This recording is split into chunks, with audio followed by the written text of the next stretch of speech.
This is my body, my choice. Jesus says, this is my body given up for you. The left says, this is your body given up for me. My body, my choice. This is the mantra that we hear all across America right now, and we have for decades, really, at this point. My body, my choice. The left claims, cries, begs that this body that they have must be protected at all costs. And it is an entire inversion, just the opposite of what Jesus says. And we need to understand that. We need to understand that this is a war of religions. It's not just politics. It's not just legislation. It's not just a choice. It is one religion versus another religion. And we're going to look at that today. We're going to see how it really is this way. You don't have to believe me. You can just look at the evidence and decide for yourself. But Jesus says, this is my body given up for you. The left says, this is your body given up for me. While they were eating, Jesus took bread, and when he had given thanks, he broke it and gave it to his disciples, saying, take and eat. This is my body. Jesus in Matthew 26:26. And then Jesus goes on to say and do and say, this is my body. I will sacrifice it for you so that you can live. This cult of death on the left says, this is my body, and I have it, and it's my possession, and you, tiny baby, have to sacrifice your life so I can live. It's exactly inverted, exactly backwards. And now this culture has everything backwards. And there is even a hint that Roe versus Wade will be overturned, and they will not be able to practice their religion of sacrifice and death. They are absolutely losing their minds. We'll look at that today. I'm Matt Odegaard, and this is Church Public.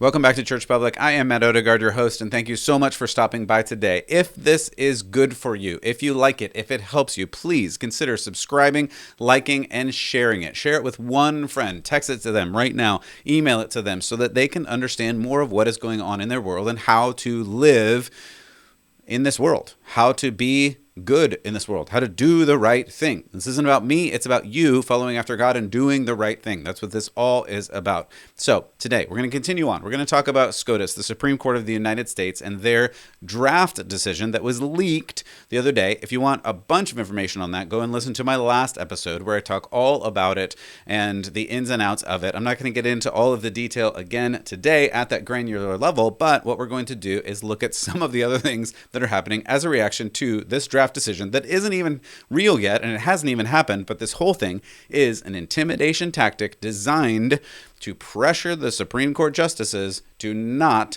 get rid of Roe versus Wade. That is exactly what this whole thing is designed to do, this whole leak. So we will continue to pray for the justices, that they stand firm, that they stand with courage and do the right thing. But before we get to that, I want to talk about one more Supreme Court story that I haven't heard a lot about, but I think really illustrates where we are as a culture and why it's important to have Supreme Court justices that do the right thing and why it's important to have religious freedom. So what we're going to look at on Monday is the Supreme Court made a ruling about a Christian flag at the Boston City Hall.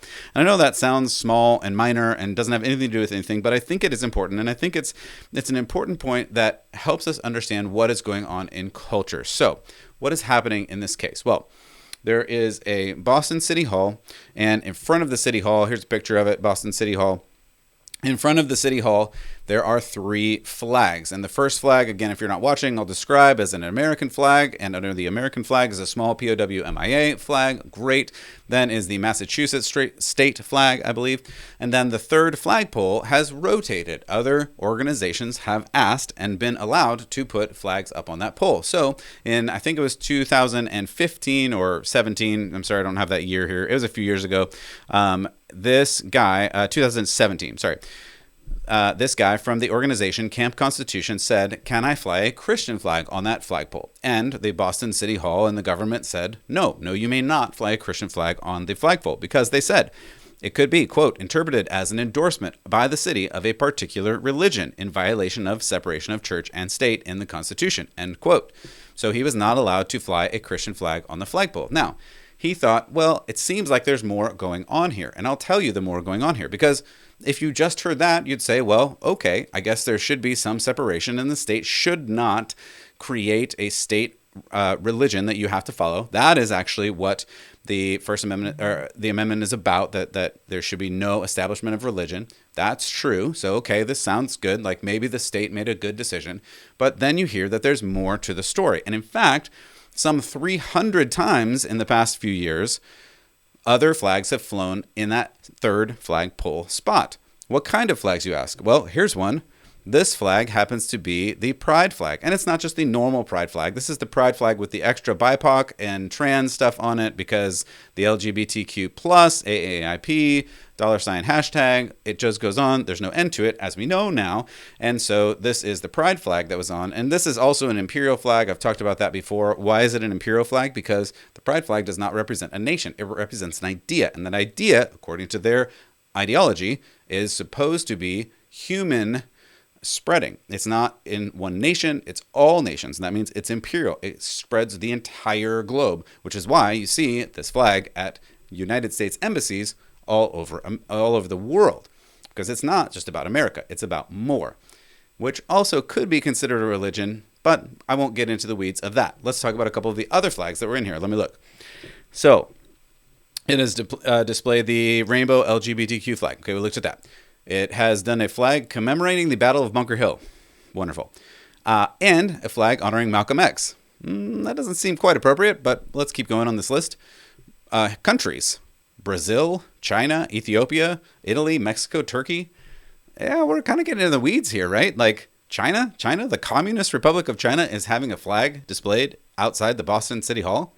That just doesn't seem appropriate. Like, I don't think we should be communist. I don't think we should be supporting communism. So yeah, you could say we shouldn't support religions as a government, but we probably shouldn't support communism as a democratic government either, right? I mean, anybody? All right. So then you delve down into the weeds of this and go, 300 times this flagpole has been used for other things like this. In fact, they said yes to every organization that said, hey, can I fly a flag in front of the Boston City Hall? They said yes every single time, 300 times. It was like 298. I'm rounding. Except for this one time when this guy said, hey, can one of these flags be a Christian flag? They're like, no, we can't do that. So this went all the way up to the Supreme Court, and the Supreme Court looked at it and said, you have created not a government entity like the American flag is on. They're not taking down the American flag and replacing it with another flag, which, by the way, other organizations have done. Other government parts of America have done. This is a story for another day. But you're using this third flagpole as a public display flagpole. And so if you say you can't have one religion on this flagpole, but you can have all the other things and ideas and religions and Malcolm X and Pride and China, no, you can't do that. Like, either you say it's just a flagpole for government use, or it's a public flagpole and basically anybody can go on there. Plus, again, very specifically, you can't promote, but you also can't eliminate a specific religion just because you don't like it. And this is where I think we get to the cultural point on this. It's very clear that you can support literally anything. And we'll look at the murdering of babies in just a moment, but you can support Pride and LGBTQ and apparently Malcolm X and China. And you can support all kinds of things except for Christianity. Once Christianity goes in, the Bible, anything like that, you cannot support that. That cannot be allowed. We can't look at it. Avert your eyes. Doesn't exist. Like, we can't talk about it. It just seems like this is a very clear cultural reality that we're living in. And it's just also very interesting that this particular case, 9 out of 9 justices on this Supreme Court voted that you cannot discriminate against a religion like this. And I think that's actually a really big win. I think that shows that there is some thread of religious freedom left, at least a little one. So I thought that was an interesting story. Wanted to share that. Let's get back to Roe versus Wade and this other court case, because this is a very important court case. So what we're looking at is this case, Mississippi versus Dobbs, and they heard arguments. They've actually been working on arguments, and apparently they've even been writing draft decisions. Again, for a full brief on that, go listen to yesterday's episode, The End of Roe versus Wade, at churchpublic.com or any of the podcast places. So go and listen to that, and then come back and understand that we're talking about a draft decision. Nothing has been decided, and it was leaked, this draft decision, which never has happened before in the history of the Supreme Court or America, which is a really, really big and bad thing in terms of the rule of law and court precedent. But, and as an update, Chief Justice John Roberts yesterday did confirm the draft decision is a real draft decision. It is still a draft and it's not done, but it is a real draft decision. And all intents and purposes look like this is the way those 5 justices at least are leaning, which would be a majority, which would mean this probably will go through. But this whole thing, as a leak, was inspired to create chaos and create intimidation from the politicians and the leftists and the randos on Twitter and everybody else all over America that really is fighting for abortion to be legal with no restrictions whatsoever. And it's intended to intimidate the justices into not voting in the way that they have said they probably will in getting rid of Roe. So Chief Justice John Roberts said it is real and it is a really big problem in terms of the office of the Supreme Court and the rule of law. But today, what we're talking about is some of the response that we've seen and this crazy death cult that exists in America and other places as well. Actually, Canada is probably the worst one. Sorry, Canada, but it's true. I'm not going to talk very much about Canada today, but just look up some of your abortion laws and they're not great for babies. But this is a war of religions. Jesus says, this is my body given up for you. It is him sacrificing himself for our very lives. The left says, this is my body and you have to die to save me. It's completely the opposite. It's completely upside down. And as I mentioned at the beginning, leftists and celebrities, randos on social media, politicians are literally losing their minds. Let's listen to this. How are you feeling? I am angry. Angry and upset? Angry and upset and determined. The United States Congress can keep Roe versus Wade, the law of the land.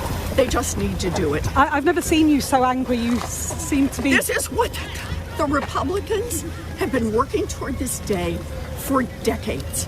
They have been out there plotting, carefully cultivating these Supreme Court justices so they could have a majority on the bench who would accomplish something that the majority of Americans do not want. 69% of people across this country, red states and blue states, old people and young people, want Roe versus Wade to maintain as the law of the land. We need to do that. And we have a right. Dismembering 3,000 children. We've heard enough from the... I'm going to go ahead and end it there, but you get the idea. It goes a little off the rails at the end with people arguing back and forth. But that was Elizabeth Warren, state representative. First of all, why do all the leftists have crazy eyes and crazy eyebrows? I mean, like, I can't even do, if you didn't see, like, just, I mean, anyway, there's a lot of eyebrows happening there. But she has crazy eyes too, and you can just look in the eyes and go, like, there's, like, hate and anger and evil. Like, I'm not calling her evil, but there's just a lot of, like, there's a lot happening behind those eyes. I'm just saying, you determine what you want to determine. You go and watch that. But listen to some of these words, right? Like we have to fight for this quote unquote right that is in the quote unquote Constitution, which it isn't. Even leftist justices like Ruth Bader Ginsburg said, yeah, it's not in there. Again, you don't have to check my work on that. Go and look at what Ruth Bader Ginsburg said about Roe v. Wade. It's not in the Constitution. Again, pause the video, go find it in the Constitution and come back. I'll wait. If you're back already, that's because it's not in there. So they have to fight for this right. And it is not just, the reason I point out her eyes, it was a little bit of a joke, but the reason I point it out is it's not just legislation we're talking about. It's not just choices we're talking about. It's not just policies we're talking about. Because if we're talking about choices and policies and democracy, they should all be happy that voting happened, their guy got elected, justices are on the Supreme Court that's supposed to be unbiased and vote for the Constitution, and they are going to vote to undo some bad legislation, which happens. Look at Dred Scott, for instance. There's some bad legislation that happens in America, which is why there are courts in the land, and which is why there is a Supreme Court in the land, which is why this is the case of democracy and democracy happening. And she's losing her mind because she goes into this crazy rant about there's all these conservatives, and the conservatives have been plotting this for decades, and then all of a sudden they stack the court and they got it their way. And mark my words, what she's arguing for and what you will hear in the coming days is we need to stack the court. They'll use whatever term they use, but they want to add many, many people to the court so that they can then have a majority and then rule in whatever favor they want. Mark my words, this legislation is coming, and it's going to come really fast. These proposals are going to come left and right. I don't think they'll be able to get it because of the majority in Senate and whatever, and filibuster rules. We don't have to go into that today, but that is what's coming because they cannot stand to lose this privilege they have to be able to kill babies. This is all about killing babies. It's not about politics. It's not about choices. It is about religion, and they have to adhere to their religion. They have to. They have to. They have to. And we even hear this from the leader of the country. The idea that we're going to make a judgment that is going to say that no one can make the judgment to choose to abort a child based on a decision by the Supreme Court, I think goes way overboard.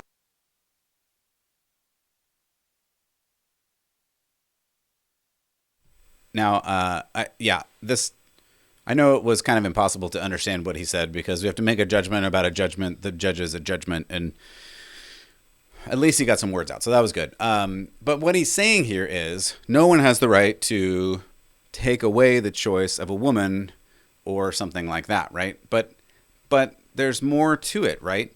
He admits that actually it's interesting, his language. Like if you go back and listen to it, if you missed it, he says abort a child. No one has a right to abort a child. And so I immediately went, well, wait, I thought we were just talking about a clump of cells, right? Because if we're talking about aborting a child, killing a baby, like you're admitting abortion kills a baby. And you're not even saying killing a baby. You're saying abortion is killing a child. But you can't kill a child because that would be murder, right? But killing a baby is okay because it's in the womb and then it's not a baby, but it's a clump of cells. But you just said abort a child.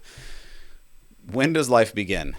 Does anyone know a biologist? Yeah, I had to say that. But this is where we get to their entire argument falling apart because you can't claim that a baby in a mom's belly is not a baby. Everyone knows. Everyone knows. And this is where their argument falls apart, which is why this isn't about choices, except for the fact that they have to religiously follow their cult that says you have to be free. You have to be free. You have to be free. And to be free, you have to be able to kill whomever you need to kill to keep being free. And if you don't believe me, listen to this clip from New York Attorney General Letitia James. And I make no apologies to anyone. To no one. To no one. And all of you also know that I am a woman of faith. I go to church. But my God teaches me all about love and acceptance. And my God teaches me about privacy. And my God says that you've got to make the best decision for your body and your life. And so a couple things may be wrong with that one, but this is what we're talking about, right? This is religious. It's religious on both sides. And we'll go through a couple of the things that she said because they're kind of wacky. Like this Attorney General of New York City, who was leading the legislative process in New York City, says her God says you have a right to privacy. First of all, find that in the Bible for me. Yeah, I've not seen that verse. And then you have this right to, just protect your choice and do whatever makes you happy. I mean, I'm sorry, this isn't the God of the Bible. Hopefully you recognize that. This is religious on both sides. Obviously, Christians follow the Bible. God says several things about this. Don't murder. It's kind of a big one. It's in the Big Ten Commandments. You can go and look that up. That one is in the Bible. Protect the children. Protect people who can't protect themselves. Jesus himself says, let the children come to me. Stop blocking the children. Jesus has a very great relationship with children and honors them and doesn't kill them. Protect the people who can't protect themselves, especially children. And then God, many times throughout the Bible, says that you are made in the image of God. And if you are made in the image of God, that means you are inherently you are inherently valuable and have worth, which means killing you is bad. Again, back to the 10 Commandments. Don't murder. So this is religious for the conservative side. I make no mistake about that. Killing babies is a sin. Killing anyone is a sin by murder just for the sake of killing people. That's a sin. We should speak out about it. We should preach about it. We should make and uphold and change laws to save babies' lives. But make no mistake, for the left, this is not about choice or laws or constitution or democracy. It is just about killing babies, period. Full stop. This is about the radical free will to do whatever you want to do, whenever you want to do it, without any shackle put on by God, by creation, or by reality. A baby is a baby. Sex can lead to babies. Abortion is used as contraception, period. This is the radical freedom that they want to be protected using any means necessary, whether that's legislation or burning things down. I just saw a riot in downtown LA last night over the possibility, again, decision hasn't even happened. There was a riot in LA last night where people were beating each other up over just the possibility of this decision to reduce the availability of abortion a little bit. And by the way, in California, it's not even going to change anything because California is a sanctuary state for abortion. They're setting up laws from the government to bring people to California to be able to get more abortions. So it's crazy that people in LA are rioting over this decision. Riots, punching, hitting, beating, almost killing people over the made up and incredibly selfish right to kill your child with impunity. You see this literal violence, and you will see this literal violence escalate in the days and weeks to come. Mark my words, you're going to see this get worse because this is a religion and it must be protected at all costs. I keep hearing about some imaginary third way of Christianity where you can hear one conservative side and one leftist side, and there's something in the middle where you have conservatives and you have leftists or liberals or something, and then there's something in the middle, and you can find compromise in the middle, and we should all just be less political and be in the middle. There's nothing in the middle of this. Either you want to kill babies up until and even beyond birth, as in some of these things, like again, California has a bill right now where up to 7 days after birth, you can kill your baby if you don't want it. This is a real thing. I'm not exaggerating. It's a real bill. Go and look it up. So you're on the side of you want to kill babies with no restrictions at all, or you're on the side of you want to save babies. That's it. I understand. We all make mistakes. Sometimes those are with other people. Sometimes that momentary lapse in judgment may lead to a pregnancy, but that is your fault. It is not the baby's fault. To argue and riot and cite your faith in God, like this lady did, to show that you have the right to kill babies. I don't even think I played the part of the clip where she says she had her own abortion, and that's why she got to the place in her life where she is. Is there anything more selfish than that? This is what I started with. Like, they're arguing that my body, my choice, and you, baby, must be killed so that I can live and I can succeed. There is no other thing that's going on. To argue and write and cite your faith to show you have the right to kill babies is not only heretical, but it's anti-Christ. The God who is love, the God who formed you in your mother's womb, the God who knew you before you were born and made you in his image, does not support killing babies. There is no scriptural reference you can show me that supports this radical claim. There just is not. Contrary to this New York Attorney General's claim, that is not the God of the Bible. That is not faith in Jesus. I do believe it is a faith in a God. But the God who requires child sacrifice should not be entered into with a covenant very lightly, like Baal and Moloch and some of these weird Aztec gods that killed a lot of babies for their religion, just like we do. This is not a good thing. Jesus says, "This is my body given for you." He sacrifices. And he says we are to love as he lived. We are to give our lives sacrificially for others, including our children. To put this the other way around is just idolatry of the highest order and return to the pagan roots of just about every civilization in history. Look it up. And frankly, that's not a place I want to go. I really like having freedom, but sacrificing children on the altar of convenience should make every heart tremble with apprehension in the light of this holy God. Yet, that is the very problem, because they exchanged the truth about God for a lie and worshipped and served the creature rather than the creator. Romans 1:25. There's nothing new under the sun. This is not new, but it is disgusting, and it's really sad. And I know that this affects lives and it creates heartbreak, but the innocent lives shouldn't be slaughtered for our mistakes. That's where we diverge, and there is no coming back together on this. We are where we are, and we can and we should pray for our leaders, our judges, our mothers, our fathers dealing with this issue. It's really hard and it's really personal for many. Legislation will help, but until we repent of our sinful nature and we turn back to God, we will not really find righteousness or peace in this world. God bless, keep the faith, and until every knee bows and every tongue confesses Jesus Christ is Lord, I'm Matt Odegaard, and this is Church Public.